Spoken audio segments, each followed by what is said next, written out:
Hey everyone, how you doing? I've just said to Gary, make your face look fatter because I'm sick of him making mine look so fat. Anyway, guess what day it is? It's a really exciting time for us, isn't it? It is. It's our anniversary. Oh, so for our anniversary today, we're heading into Lorca. But first of all, we slept very soundly. We did. In a place called Rico's Retreat. So I'm going to show you around this place. I'd seen it on Facebook actually, and I thought, right, I'll give it a whirl. And it's €10 a night, or $12.50 with electric hookup. There's about 6 pitches, and it was pretty good, wasn't it? Yeah, nice There's and quite quiet. a few, yeah. And it's run by a guy called Jeff and his wife Debs. They're British and they've settled over here. But I will let you have a look around, see what you think. We're at Jeff and Debs, and there's our pitch up here. Well, we actually moved to get some electricity this morning. We got 3 pitches in the electricity hookup area. Got 1, 2 and 3. For me, this is a little bit closed in. Actually stayed in pitch number 5 down here and had that view down there. It hasn't got any electricity, but today I washed my hair, so I wanted some. Debs and Jeff also have like a little holiday let, which is really, really sweet. But one of the things they let you do if there's no one staying is to use their shower room. So I enjoyed that this morning. Windy day today, but this is the view from the little apartment. Now, of course, you will need to make sure you've got all your provisions. I mean, all your alcohol, because there ain't nothing for sale up here, obviously. So make sure you bring everything you're going to want. It's a great place to stay, but it's very quiet. And if you haven't got provisions, you're going to have to take a drive out. So make sure before you come in, you've got everything you want. So one of the brilliant facilities they've got is a little washing machine. And it was €3 to use the washing machine. There isn't a dryer, however, you can dry it outside. But check out these gems and products. Wow, I'm going to have to get some of these, I think. Oh, they're really good value as well. 180, 130. Wow, 50 cents. Giving it away, Debs. So I've got 2 products here. I'm going for a fig jam and a lemon marmalade because we love a bit of toast in the morning. €4 for the 2. Bargalish. All in all, it's quite a nice little quiet place. You'd probably enjoy it if you came for a couple of days, and there's not much to do if you had like kids or anything, so it's really just probably adults who'd be better off. They've got a lovely couple of dogs, so you've got to be really careful to shut their gate when you come in here. But you've got everything you need. We're using it as a touring spot somewhere so we can go to Lorca, which is where we're going to head up to now. We're just entering into Lorca. It's a really interesting bridge. It's supposed to be beautiful here. It's a bit of a grey, windy day, but that's quite nice for exploring, isn't it? Oh, look at it. The library over there as well. A biblioteca. That's a dry riverbed though, isn't it? Goodness me. I wonder if that does get full. Oh no, it can't do because there's a car park down there. We've seen an air. There's supposed to be about €1 that's in Lorca, so we're going to try it out. Hopefully there's some facilities there as well, like, you know, maybe water or something. But for €1, you can't really expect much, can you? Yeah. Just the second exit onto Avenida del Rey Juan Carlos.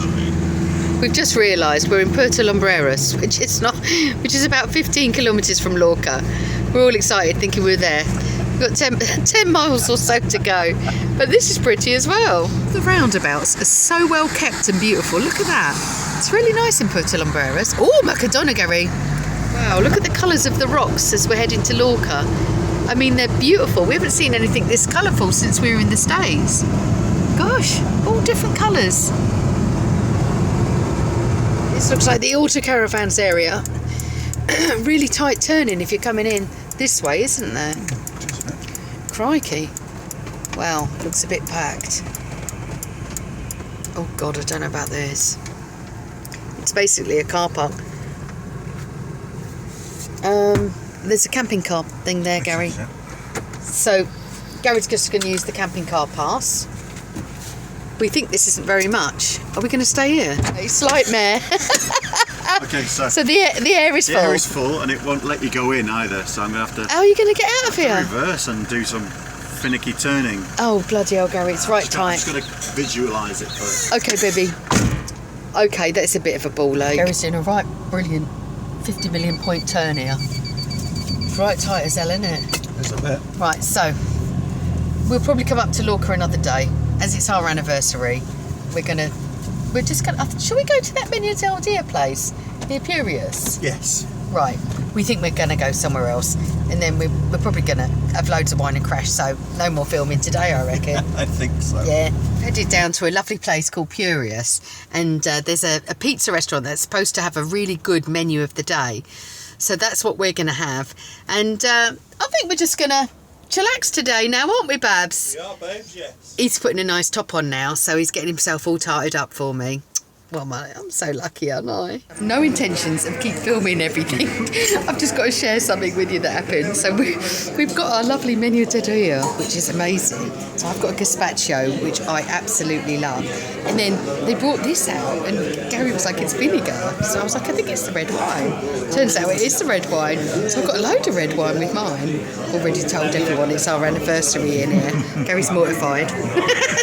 I'm always oversharing, but we can't believe it. This is just the best way. It's a great place. I'll put a location drop to where this place is, but let me show you quickly what the little starter is. Gazpacho, which is actually one of my favourite. They bring you a little tuna salad. Gary's got all the meats and cheeses, not my thing. See the old motorhomes outside, look. Loads of parking. Lovely bread, wine. Oh God, what more could a girl want? I've got a lovely secreto, and Gary's got like, pasta, isn't it, really? Macaroni, but it looks really good. This is the bar. I'll just show you. Super authentic. It's really nice. Cheers, Gary. Happy anniversary. Lucky us. Right, we can't believe our luck, can we, babes? It's good, isn't it? So, after we had menu del dia, which was gorgeous, I had a little snoozle because I was so tired. And then Gary says, do you want to go to the beach? I was like, yeah, let's go to the beach. Right, look at where we've parked up for the evening for our anniversary. This is the view from the van. The beach is right there. There's quite a few motorhomes that seem to be allowed around here. There's a few motorhomes up there. We've only got a couple of camper vans behind us. And it's just perfect, isn't it, Bab? Beautiful, and listening to those waves just crash on the beach is just wonderful. It's magic, isn't it? Yeah. So for this evening, I've just got us a loaf of bread and a bit of... A baguette. A baguette. Yeah, a loaf of bread. Got some slash wine. So I've got us a baguette and what do you call one of those things? And a tortilla. A tortilla. And a nice bottle of wine. And we're going to open that a little bit later on and just watch the sea and the sun go down. Good morning. I don't know if I can capture these colours, but it's so orange. It's absolutely beautiful. This is the door to the habitation door. This is where we're sleeping. It's incredible. Although somebody's decided to go park right there. Wow. This is a brilliant location. Right on the beach, just outside Aguilas. You'll notice there's quite a few motorhomes over that way. Quite a lot of people. And there's lots of locations, but we prefer this one. It just seems a lot quieter. Last night was a little bit of a mare, wasn't it, Gary? God! Yeah, it always goes to show, no matter how beautiful the environment, there's always something can go wrong on a van. It is beautiful, the environment, by the way. Just look at our views. It's gorgeous. However, last night... So, yesterday we did our filling up and emptying and all that sort of stuff, so load of water. However, last night when I lifted the tap, the pressure pump should have gone on, but it didn't. Now I think it was something to do with the fact that we used a 12 volt to 240 volt inverter to do a bit of charging, and I think it's blown a fuse because everything looks good. It's a brand new pump, so that shouldn't have gone. So, well, as we I couldn't now work the know, water. Basically, massively long story short, Gary, we can't use the water. Can't use the water. Yeah, and Gary's got to try and find out which fuse it is. Yeah, so, and there's 5 fuse boxes on this van, so it's a case of go hunting. So you've checked every single fuse, haven't you? And tested every single fuse. Is there some underneath this seat here? No, what you're sat on? Yeah. No, the water pump fuses are in there as part of the sort of control unit. Yeah. Checked them, they're good. So now I'm just going to check whether or not there's any power coming to the pump or not. Okay. Been working on it for ages now, maybe 2 hours. And what are you doing now, babe? Just tightening a few bits. So I'm putting the pump back together. So there's an adjuster on the pressure switch on the pump. Right. And it might be that has come loose and isn't allowing the electricity to go to the pump. I've got power coming to the pump, so I know all the fuses are good. Yeah. Because I've tested that, so it's got to be the pump. The pump's fairly new. We bought it in America, didn't we? So it's what, 8 months old? Yeah. So I'm going to plug it all in, get you to switch it on, and then I'm going to adjust this, and at some point the pump might kick in. He reckons he's got power coming to the pump. So when I don't really get it, do you? I don't know. How do you know you got power coming? Okay, so I will show you. Right. That's 250 watts DC. What am I looking at? Okay, so you're looking at that. Okay. So remember, it's reading 0. Yeah. These are my power leads coming into the pump. Okay. So I think that is my power. Right. If I hold that there, and then if I touch the other one, It's saying 0, isn't it? Yeah. So it must be perhaps we'll do that one there, and then I touch that one. It's still saying 0. So we sussed that out because I didn't have the power switched on at the mains thing. So you're going to try it now? Yeah, I'm going to try it now. Yeah. Just make sure it's reading. Okay. So he's just touching that. Don't seem to be any actually, babes. Power coming through. So maybe it is a fuse still, So but maybe it is a fuse still. the water pump on. Now put that on. We're trying it again. Flipping hell. Oh God. It looks like it's not working, babe. Gary's going to try something now. What are you doing? Okay, so I've been to the ferreteria and Yeah. I've bought some wire and some crocodile clips, and I've made 2 wires effectively. It was quite difficult to say crocodile clip, I understand. It was. I had to find a set of jump leads with massive crocodile clips and go there, Paquito. Yeah. Okay, so what are you going to do? Show us? So I've made these out of the wire and the clips that I got. Right. I'm going to then attach these to the pump. Okay. And then I'm going to attach the other end to the battery. So I'm missing out all the fuses and all the rest of the stuff. To see if what you're trying to do is see if the pump Just to works. see if the pump works. Okay, yeah. let's have a look then. Put it. Right, so here's the power leads for the pump. Okay. Here. Yeah. So red is the power. Oh, excuse me. Oh gosh, it's so dusty here. Isn't it? So I just take that out. I can put that to there. Okay. And leave that to one side. And then the other one is the ground, or neutral. And then I put that to there as well. So going in the battery inside there, yeah? So these are Oh, gonna watch go yourself. to the Oh battery. Christ, loads of shopping and stuff in there as well. So this battery I've got is really good because it's got 2 connections for the negative and 2 for positive. Right. So Don't even know what you're on about, to be honest, but I'm sure other people might.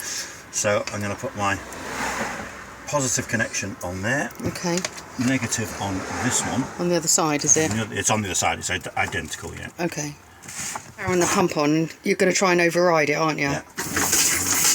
Oh crikey, it's really splashy though, isn't it? Yeah, because all the air in the system now needs to come out, so we'll just put it on gently. Yeah.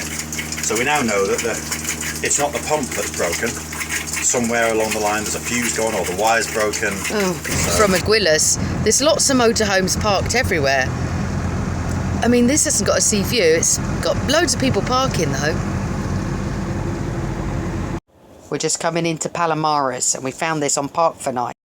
It's got a very interesting history. So as you come down this road, you'll see that there's loads of motorhomes that are parked up. But there is a sign up a little bit further along and it says no parking for anyone over 5 metres. In fact, I don't know if this sign over here says it, Gary. But nobody that was parked up, hardly anyone's under 5 metres. So you'll see here. What's it got over here? What's this sign say? Oh, it's got no dogs. No fishing. No fishing. Now, there's loads of dogs. We've seen people fishing. So, no, what there is around here is no obedience. But there's loads of people parked up here. Where were we going, babe? We're just going to pull up to the front there. Okay, and Gary's going to tell you the tale of this area. So, on the 17th of January 1966, an American B-52 bomber took off from an airbase in North Carolina on a secret mission. Now, that mission was going to take it across the Atlantic, along the coast of the Mediterranean, down the Spanish coast, passed over Greece and then up past Russia and then back to America again. Now that whole journey involved lots of aerial refueling, and on the Spanish coast it was due to have 2 aerial refuels with a KC-135 tanker. Now right above us at 31,000 feet was where the first of these refuelings was taking place. Now what happened was the B-52 got too close to the KC-135 tanker and actually hit it. Now that caused an explosion. Now unfortunately all 4 crew members from the KC-135 tanker were killed and 3 crew members from the B-52 because its wing got ripped off. Now the interesting point about this whole story is the fact that that B-52 was carrying 4 hydrogen bombs. Oh my God. Now 3 of those bombs landed pretty much near where we are now on the land, and 1 landed in the sea. Now the one in the sea took 2.5 months to find. 2 of the 3 that landed on the land exploded. Now it wasn't a nuclear explosion, it was an explosion of the normal detonating explosives, but what that did was it threw plutonium around over a 2-kilometre square area right here, and obviously that contaminated everything. Now the Americans cleaned it all up, but the locals were understandably scared. Now what happened was, in March of that year, in order to prove that everything was fine, the Spanish Minister of Tourism and the American ambassador to Spain took a swim. Really? Now they took a swim right there. Oh my right God. there, to prove to everybody that it was safe. Now basically the Americans got all of their soil from that 2 square kilometres, threw it into huge 45-gallon drums, and flew it back to the States and buried it. Where did they bury it? In North Carolina, near where the airfield was that it took off from. Really? Yep, they did. Now the saying, or the story is that nobody has ever had no Spanish person has had any medical issues that were as a result of that. Right. But 40 years later, when they did a survey, so back in 2006, they found unusually high levels of radiation in the local snail population. So it's obviously still around somewhere. I wonder why they tested the snails. I don't know. Maybe, and the Spanish eat snails as well. I know. Maybe you want to keep them off your plutonium plate. Gotcha. Next time I have snails, I might have to think about it. But maybe it's because snails drag themselves across the ground. Yeah. And they pick up everything. Yeah. That they cover. That's a guess. I don't. It's absolutely fascinating. It is. And we've enjoyed our stay in Palomares, but I think I'm feeling a bit wired. Let's go. Let's move on. There's a mobile hairdresser. I mean, you don't get much more mobile than that, do you? So we found one of the signs, no parking over 5 metres all along the seafront. So we're assuming it is literally along this seafront area. But we parked somewhere really nice last night. Wow, look at this. He's a tourist. He's got it written on him. So this is where everybody parks up along here in Palomares, and you'll see there's just hundreds, well not hundreds, it's exaggerating, there's tens of motorhomes, all different shapes, all different sizes, lots of French and Dutch, isn't there, Gary? Yeah, and German. Loads of Germans as well. There again, there's like no camping on the beach signs, etc. Some of it says no dogs everywhere, but there's loads of dogs around here as well, isn't there? Yeah, these are definitely over 5 metres, but so are we, so I'm not grassing nobody up. But you'll see the coastline goes around. It's absolutely lovely here. It was very windy, wasn't it, last night? But it was just the sound of the waves. It's very quiet, nice area. Obviously no services, but your nearest services aren't far away. I noticed this before, but that does look like it's eroding. I did last night. Did it? Gosh, that does look as if it is. It's quite a narrow little road here. Well, we parked up round the corner from here. So here's where we parked up, right by here, and Gary's just realised the bulb's gone on the van. Oh, there we are. Bit of farmland at the back. It's very windy, so if you can't hear me. It's gone on the other side at the top as well, Bab. At the top. Oh, if you are staying down by the beach, you're going to have to drop at some point. So we've come up to Vera, and there is a campsite in Vera, right in the town centre, where we believe you can pay a few euros and empty your waste. We need to empty the black. I think we probably need to empty the grey. We're not sure. Might as well do it all. And we also need some water. So I think it's about €8 or something, but it's going to be well worth it. I don't think I'd want to stay in this campsite though. Christ, they're right on top of each other. Very reasonable rate. They charge €4 for you to do all your services. And it's black, grey and water, isn't it, Gary? Yeah, black, grey and water. And it's a really nice setup. €4, not bad. Join us next Saturday when we take you to Mahaka. But if you can't wait that long, we got a bonus vlog out tomorrow where we'll show you around Camping Binasol in Benidorm. Until then, guys, we love you loads. Thanks for watching. Take care. Ta-ra.